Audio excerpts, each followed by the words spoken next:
Wal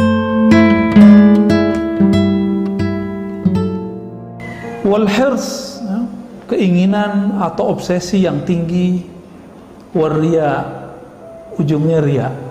Nah, ini ciri-ciri orang punya an-nafs al-ammarah. Kalau itu ada pada kita, pastikan, oh saya berarti baru nafs al-ammarah, suka marah-marah.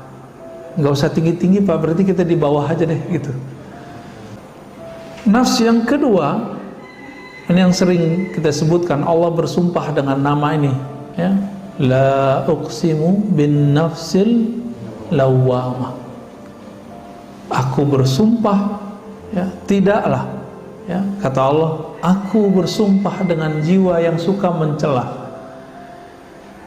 Setiap kita, ini kalau naik tingkat nih, dari amarah menjadi lawwamah. Lawwamah ini mencela diri dan juga mencela orang. Kalau mencela orang, berarti dia belum melihat aib dirinya. Tapi kalau dia mencela dirinya, berarti dia sudah naik pangkat, nafsnya sudah naik kualitasnya. Jadi dia tidak mencari kambing hitam.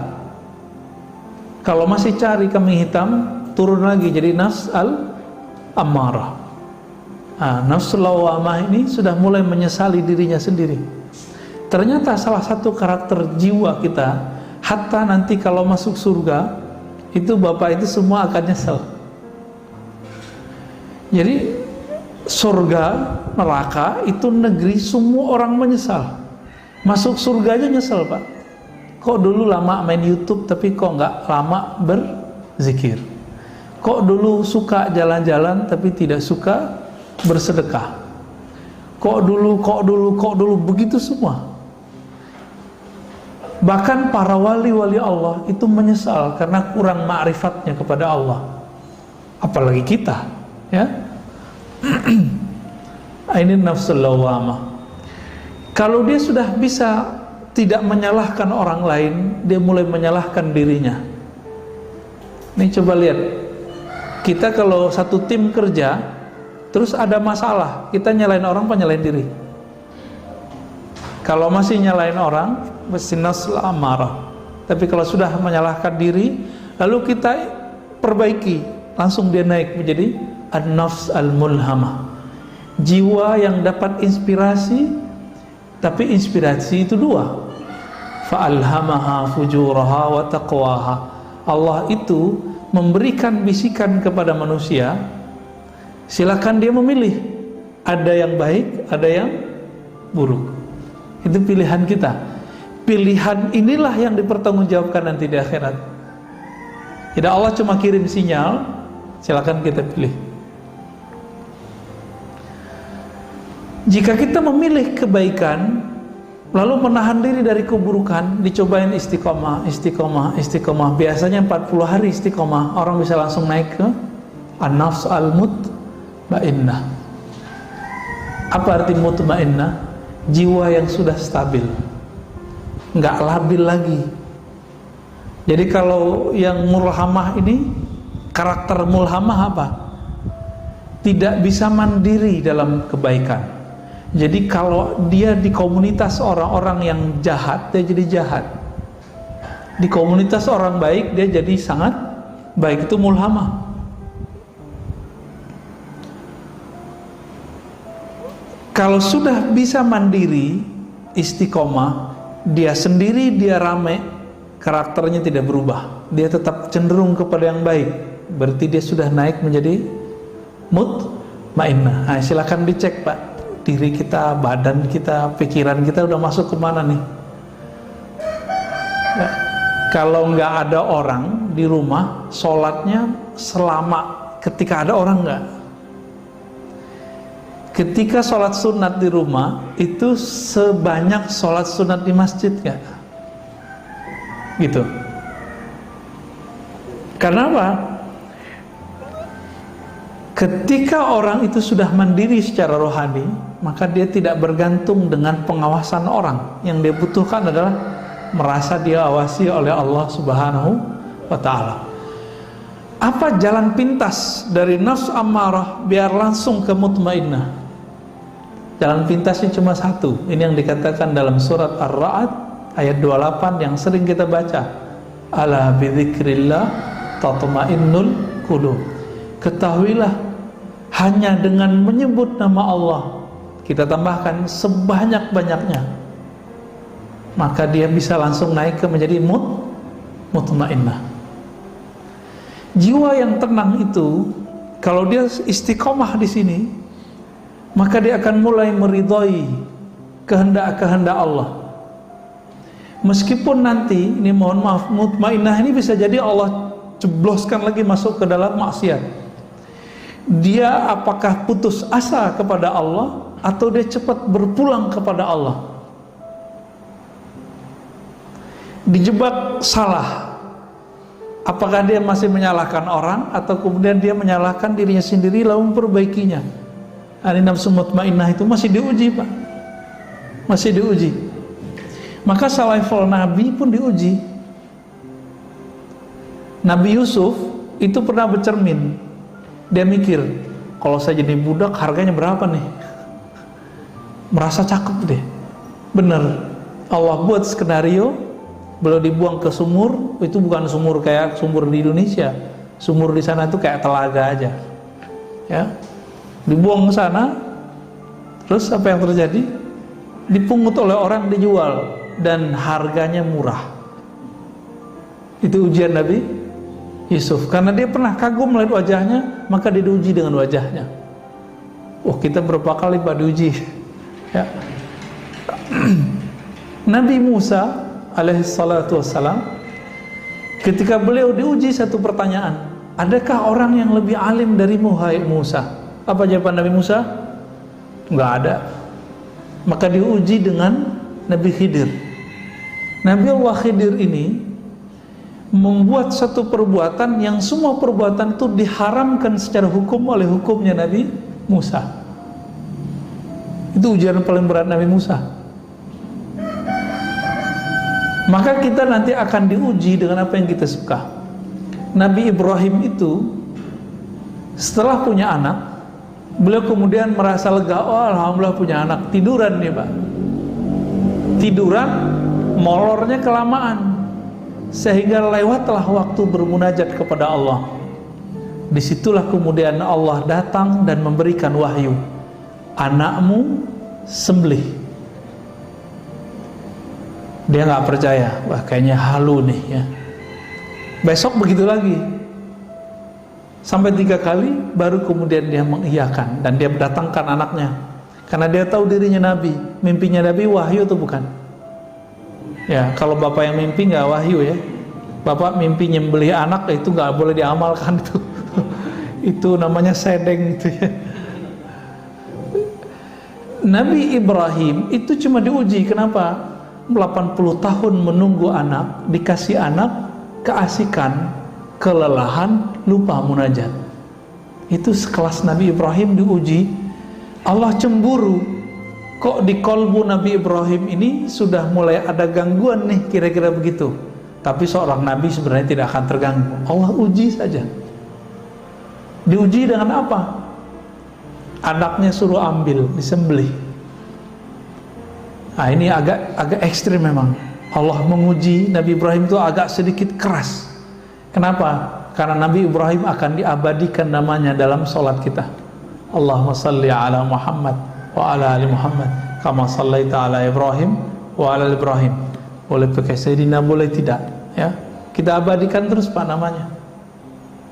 Maka tidak pantas seorang Nabi Ibrahim yang selalu disolawatkan, yang disebut namanya dalam salawat Nabi Muhammad SAW, lalu beliau lupa kepada Allah dan terganggu oleh anaknya. Anaknya Nabi bukan? Ternyata anaknya Nabi. Semua anaknya Nabi Ibrahim itu Nabi. Saya pernah cerita di beberapa tempat, atau baru satu tempat ya. Nabi Ibrahim itu kan yang kita tahu istrinya cuma 2, Siti Sarah, Siti Hajar. Siti Sarah itu dari kampungnya, Siti Hajar dari Mesir. Padahal ada yang ketiga, namanya Siti Konturah. Ini disebutkan dalam Tarikh Tabari. sejarah yang ditulis oleh Imam Tabari, pengarang tafsir. Dalam beberapa teks disebutkan Qaturah. Nah, kalau dalam bahasa Arab namanya Qanturah. Anaknya ada 6. Ada namanya Madian, maka jadi kota Madian kan di Yaman. Ada Medan, saya nggak tahu apakah itu Medannya Sumatera Utara. Cocok logi Badar, takutnya cocok logi. Namun ulama sejarah sepakat bahwa 6 anaknya ini menyebar bukan di Timur Tengah saja, tapi menyebar ke India dan Timur India. Negeri kita disebut dengan Timur India. Oleh orang Belanda dulu disebut dengan Hindia Timur, benar nggak? Semua anak-anaknya Nabi Nuh dulu itu nama anaknya menjadi nama wilayah dan kota di Timur Tengah. Begitu juga semua nama anak-anak Nabi Ibrahim yang 6 itu hampir semuanya menjadi nama kota. Jadi saya bukan cocok logi, ya, itu benar bahwa ada keturunan Nabi Ibrahim yang sampai ke negeri kita. Makanya negeri kita ada yang disebut Medan, Maidan bahasa Arabnya. Di Arab sana juga ada Al-Maidan. Ya barangkali beliau hijrah, kan orang dulu berjalan kemana-mana. Bukan cocok logi juga ketika orang-orang Brahmana menyebut pemimpinnya dengan Brahmana. Jadi ahli sejarah, pakar genealogi namanya, itu mencoba melihat Brahmana ini kan bahasa Sanskerta, ya, bahasa Sanskerta, Pak. Itu ulama kita ahli sejarah beda pendapat mana yang lebih tua. Bahasa Aramaik, Aramaik itu induknya bahasa Arab, induknya bahasa Ibrani. Itu Timur Tengah. Mana yang lebih tua bahasa Aramaik? Aramaik yang dulu dipakai oleh Nabi Idris, Nabi Nuh, Nabi Adam alaihi salatu wassalam. Sedangkan di India orang pakai bahasa Sanskerta. Tapi kebanyakan ahli sejarah mengatakan bahasa Sanskerta berasal juga dari Aramaik. Wallahu ta'ala alam. Ini masih satu rumpun. Walaupun sebagian orang mengatakan itu bahasa tertua. Dan bahasa kita banyak yang dari sana juga, Pak. Banyak dari sana. Ya.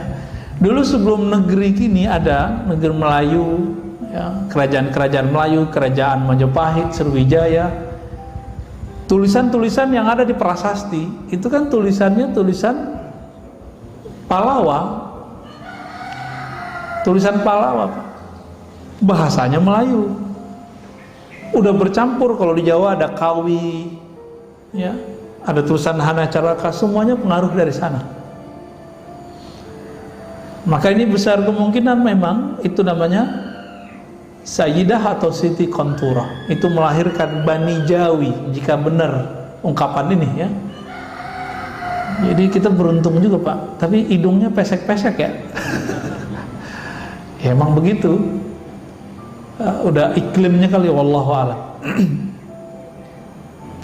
Dan yang paling mengejutkan, saya ada sering menyebutkan, zuriat Nabi terbanyak sekarang itu di negeri kita. Keturunan Rasulullah paling banyak sekarang di negeri kita, baik keturunan Hasan ataupun keturunan Husain. Yang rapih pembukuannya itu keturunan Husain. Ada di jalan apa nih? Jalan besar depan ini apa namanya? Cimatubang. Itu ada Robitoh Alawiyah. Itu Husain, Pak. Nggak mesti Syiah, ya. Itu kalau ada orang ngaku Habib, harus keluar suratnya dari sono bahwa dia benar nasabnya kepada Rasulullah dengan jalur Husain. Tapi kalau jalur Hasan banyak yang tidak tertulis, karena Sayyidina Hasan punya anak banyak sekali, ya. Di Sumatera Barat dulu ada gelarnya Siti Nurbaya, itu kan gelar untuk keturunan Rasulullah, Pak, di sana. Siti. Di Makassar ada Andi. Di kita di sini di Pulau Jawa ada Raden, ya, Ajengan, apalagi Gus.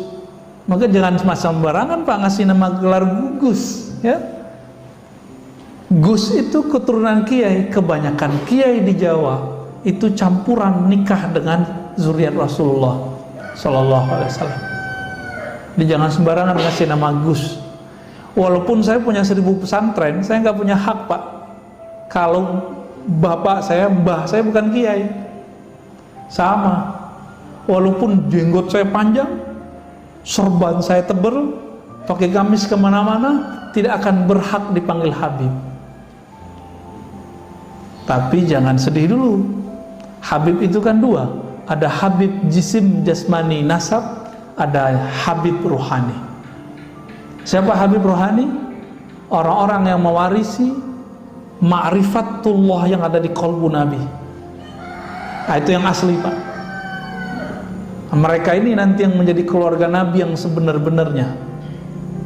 Nanti para habaib akan kaget-kaget tuh kalau bapak ini sebagian dari mereka, bagian dari orang-orang yang mewarisi ma'rifatullah di qalbunya. Itu para habaib nanti bingung, loh hidungnya pesek-pesek begini kok bisa jadi pengikut Rasulullah, kok bisa bersama Rasulullah Sallallahu Alaihi Wasallam. Ya, jadi para habaib sendiri PR-nya sama dengan kita, harus menemukan dirinya, apakah dirinya pewaris ilmu itu atau tidak. Jadi yang antum yang masih keturunan-keturunan Rasulullah, ya bersyukur, tapi PR-nya lebih banyak. Harus betul-betul seiringan tuh nasab jasadnya dengan nasab rohaninya. Ya. Nah, kembali ke mukhalafatun nafs, ya. Jiwa yang sudah mutmainnah itu karakternya adalah punya latihan zikir yang sudah istiqomah. Lalu kemudian dia masuk ke bab pemikiran, dia mulai meridhoi takdir Allah karena dia sudah mulai tenang. Maka saya sering nanya, ini corona kehendak Allah bukan? Atau kehendak Wuhan? Atau kehendak konspirasi? Ya mau konspirasi kek, mau konsispasi kek, ya. Tapi ini terjadi biiznillah bukan? Biiznillah. Ridho enggak? Ridho atau tidak? Ridho. Kalau ridho, Pak, yang tadinya nafs kita amarah, kita loncatin cepet langsung ke radiyah, nggak perlu lewatin lawamah, mulhamah, mutmainah, langsung ke radiyah. Maka radiyah itulah awal dari ma'rifat rohani. Sedangkan sampai ke mutmainah itu rajinnya jiwa kita berlatih. Rajin nggak berlatih? Kalau rajin berlatih jiwanya, maka sampai ke mutmainah. Apa latihannya? Zikrullah, puasa, kurangin tidur, agak berat, Pak. Tapi ada jalur pintas. Zikir mungkin nggak banyak-banyak amat. Bapak ini kan tahajud bolong-bolong, kelihatan wajahnya bolong-bolong, ya. Tapi subuh yang penting, weekend jangan ketinggalan. Ya. Terus gimana? Ambil jalur pintas, jalur ma'rifatullah. Yang pertama yang harus kita lakukan adalah ridho dengan kehendak Allah. Udah ridho nih, serius. Ntar kejadian apa aja sama kita, jangan kemudian nyalahin siapa-siapa. Ini ada ustadz, ada tetangga, ada siapa, tokoh kena covid, dikait-kaitkan dengan, oh tuh dia munafik tuh kena covid. Loh, guru-guru kita hafiz Quran di Jawa, wali-wali Allah kena covid, Pak. Kalau hafiz Quran yang sudah bertahun-tahun ngajarnya gak wali, terus dia apa dong? Meninggal kena covid. Jangan berprasangka, biasa aja, ya. Emang covid nanya dulu, kamu waliullah bukan? Kamu beriman apa munafik? Kan gak nanya dia. Covid datang aja kan. Alhamdulillah kita sudah menemukan polanya, maka masjid kita bisa ramai lagi. Alhamdulillahirabbil alamin. Kalau nggak kita sedih, Pak, ya. Masjid sepi, udah berasa kayak kiamat aja rasanya, ya.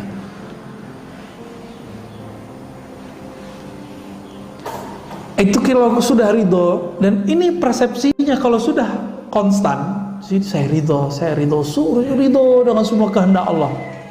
Allah pun nanti akan meridhoi kita. Nah, ini yang dikatakan dalam hadis qudsi, ana 'inda dhanni 'abdi. Aku berdasarkan persangkaan hambaku. Jika hambaku meridhoi kehendakku, aku akan ridhoi kehendaknya.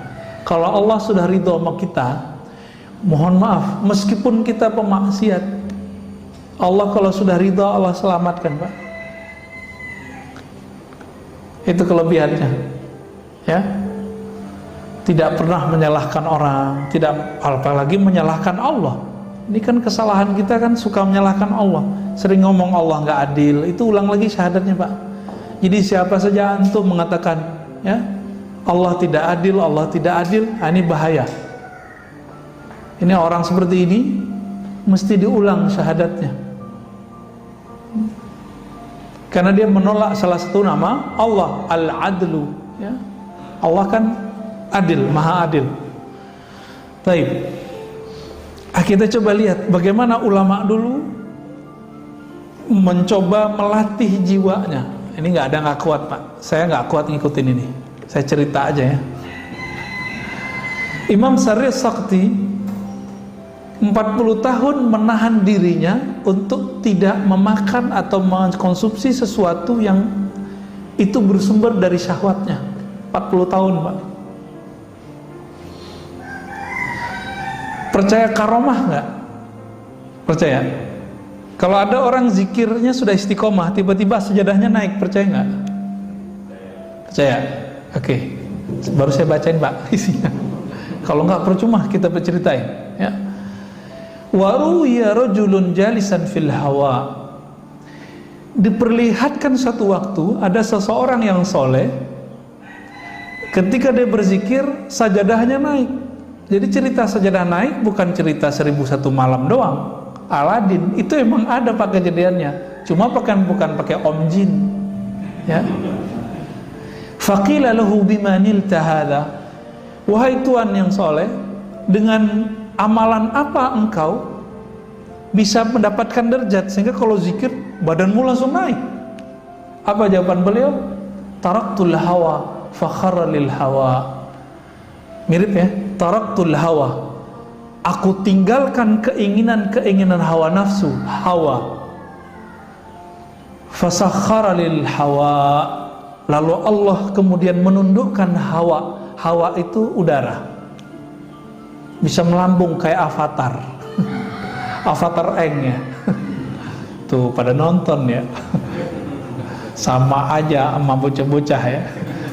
Ya emang begitu kita, Pak. Kita terhibur dengan melihat yang sebenarnya imajinasi itu ada, ya. Dulu saya punya seorang guru. Guru saya ini tinggal di rumah mertuanya, nggak kelihatan kerja. Mertuanya marah, kesel sama dia, kayak jadi beban. Padahal banyak orang yang menghantarkan rezeki ke sana. Ada yang berobat, ada yang minta doa, ada yang minta ngaji. Ini guru saya nggak pernah ninggalin sholat duha, tidak pernah ninggalin tahajud. Setiap hari sholat tasbih. Ada yang setiap hari, Pak, sholat tasbih? Bawa tasbih aja enggak. Zikir pagi sore aja boro-boro. Ini tiap hari deh. Saya pernah ngikutin beliau waktu masih umur 12-13 tahun, sholat semalam 100 rakaat, Pak. Saya pernah ngikutin 100 rakaat. Untung ayatnya kuliah kulhu, Pak. Kalau enggak gempor juga kita, ya. Di saat mertuanya bersuuzon, biasa orang kalau sudah umur agak tua kan kalau malam-malam bangun jam 2 dia bangun mau buang air kecil. Rumahnya rumah panggung, mau turun. Karena tempat zikir itu nggak ada bisa di kamar, dia zikir di belakang ruang tamu. Masuk ruang tamu belakangnya. Ketika dibuka pintu oleh si mertua, dia lihat noleh kiri kanan, kaget. Pas ngeliat ke kanan, itu sajadah udah nyundul ke atas kepalanya. Jadi kepala orang yang duduk di atas sajadah. Pas dilihat siapa? Dikirain hantu, Pak. Ternyata mantunya. Mau pingsan. Semenjak saat itu dia nggak berani lagi menyindir, ya, ngata-ngatain. Di kampung saya itu kata-kata sindiran itu betul-betul dahsyat, ya. Dunia kata-kata di sana tuh, orang pinter ngomong situ, ya. Sampai dosen kita di salah satu kampus di Jakarta, saya tanya, Prof, kok nggak pulang kampung? Oh, nggak kuat, nggak tahan sama kritik orang kampung, katanya. Udah biasa di sini dicium tangan, ya kan, orang Jawa, orang Betawi, orang Sunda kan, jangankan guru ngaji, guru kimia aja dicium tangannya, ya kan? Tiba-tiba ada ustadz bilang cium tangan sama dengan menyembah guru, nisfus sujud. Dia nggak ngerti budaya, dia coba akal-akalin budaya orang dengan pemahaman yang dangkal. Nah, ini yang kemudian jadi panutan orang hari ini. Nauzubillah min dzalik. Jadi ini kejadian, Pak. Kejadian ada sejadah naik. Tinggal dia jalanin aja tuh sejadah sebenarnya. Ya.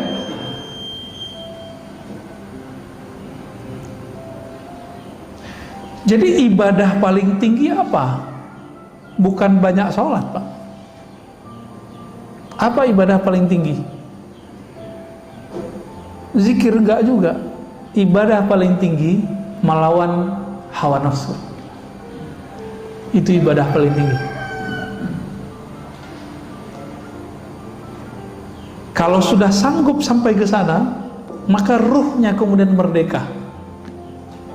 Jadi bagaimana cara memerdekakan ruh? Lawan hawa nafsu kita. Itu ibadah badan, ibadah jiwa. Tapi ada ibadah lain, yaitu ibadah ruh. Kalau ruh, ibadah tertingginya apa? Bermakrifat kepada Allah, mengenal Allah Subhanahu wa ta'ala. Itulah sebabnya kenapa orang ngaji satu bab ilmu itu lebih afdol daripada sholat 1000 rakaat. Karena bisa jadi yang sholat 1000 rakaat tidak mengenal Allah, sedangkan yang ngaji cuma satu bab membuat dia mengenal Allah. Ini nanti syuruk nih.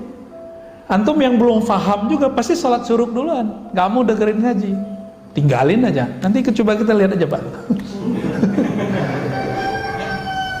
Udah jelas ini lebih afdol dari 1000 rakaat, masih kejar 2 rakaat syuruk.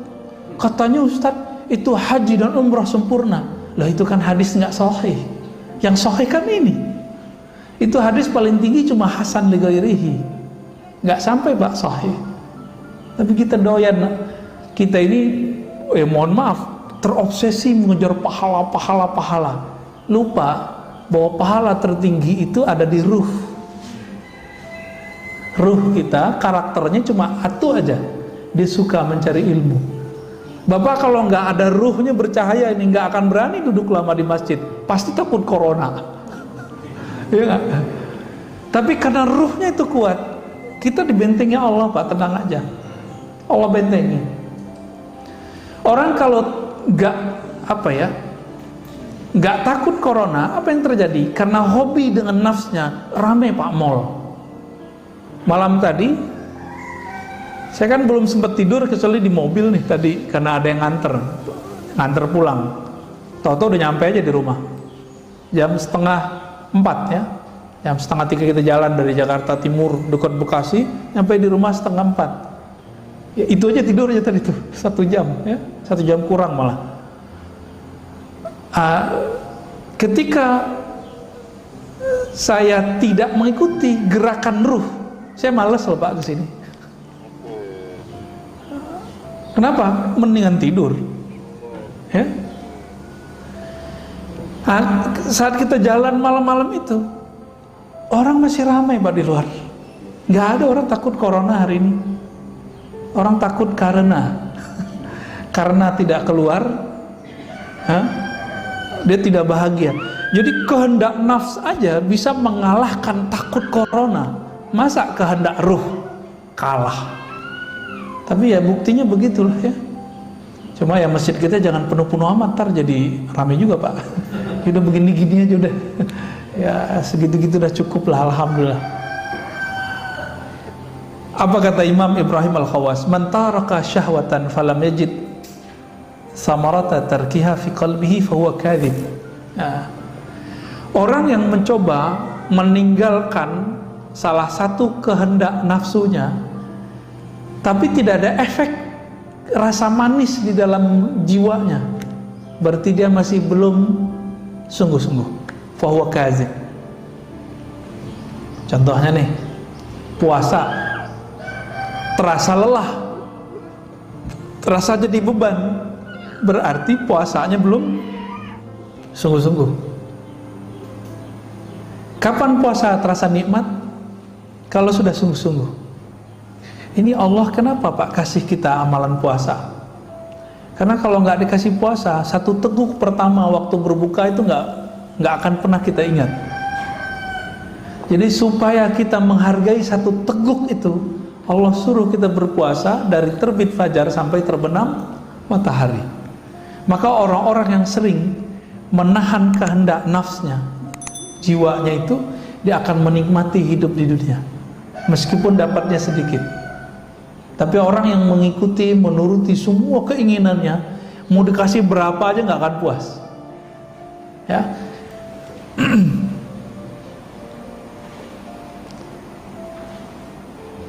Maka beliau mengatakan, ya, khalif nafsaka fi hawaha, maka berselisihlah dengan jiwamu sebagaimana dulu, ya, para nabi menyelisihi jiwanya. Jika tidak, maka seperti moyang kita, Nabi Adam itu tertarik mencicipi buah larangan itu kan karena hawa, bukan Siti Hawa, ya. Hawa hak besar. Jadi nggak usah disalahkan Hawa.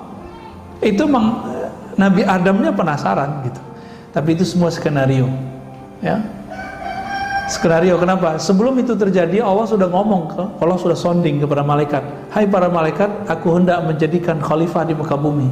Lalu dibuatlah skenario perseteruan antara setan, iblis dengan Nabi Adam. Jadi kita nggak perlu menyalahkan Nabi Adam seperti yang terjadi dalam agama-agama lain, ya. Nggak usah Pak, santai aja kita, ya. Kalau nggak begitu kita nggak akan tahu masjid hari ini. Ya, kalau nggak begitu kita nggak tahu apa nikmatnya tahajud. Nikmat nggak tahajud? Nikmat. Nah, kalau yang udah ngerasain nikmat tahajud, berarti udah berhasil meninggalkan nikmatnya tidur, syahwatnya tidur. Kurangi syahwatnya tidur, rasakan nikmatnya tahajud. Kurangi syahwat makan, rasakan nikmatnya makan. Ya, kalau zikir itu enaknya mata dipejamkan atau dibuka? Dipejamkan. Dibuka atau dipejamkan? Dipejamkan. Kenapa? Semakin saya membuka, maka terganggunya banyak Pak. Nah, untuk menikmati pandangan batin, tutup mata sejenak. Gitu caranya, tekniknya, ya. Banyak teknik-teknik dalam berzikir. Nah, di sini sangat banyak butuh beliau, ya, dan beberapa sudah saya sebutkan tadi, dan beliau tutup dengan ayat ya ayyatuhan nafsul mutmainnah. Surat apa itu? Surah Al-Fajr bagian akhir. Wahai jiwa yang tenang, irji'i ila rabbiki radiyatan mardiyah. Langsung dapat undangan dari Allah. Pulanglah kamu ke sisi Rabbmu dengan rasa ridho dan diridhoi meskipun masih di dunia. Mereka yang disebut wali Pak. Jadi wali Allah itu minimal dia radiyah mardiyah. Fadkhuli fi ibadi, lalu masuklah kamu ke dalam daftar hamba-hambaku. Maka wali-wali itu dia didaftarkan namanya di langit, ya. Itulah sebabnya wali-wali itu nggak pernah kesepian walaupun terlihat sendiri. Ya, wadkhuli jannati, masuklah ke dalam surgaku. Ya. Cuma kan Nabi mengatakan Allah Ta'ala menciptakan neraka surga. Lalu Jibril disuruh melihat surga dan neraka. Lalu Allah bertanya, basa-basi, Jibril, menurutmu surga gimana? Apa kata Jibril? Hadis ini sahih, ada di riwayat Imam Nasai.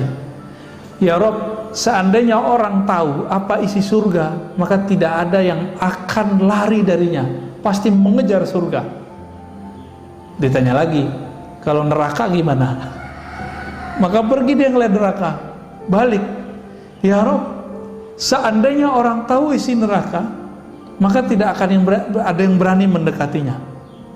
Lalu Allah ciptakan pada surga dikelilingi dengan hal-hal yang tidak disukai oleh jiwa kita, nafs kita, disebut makarih.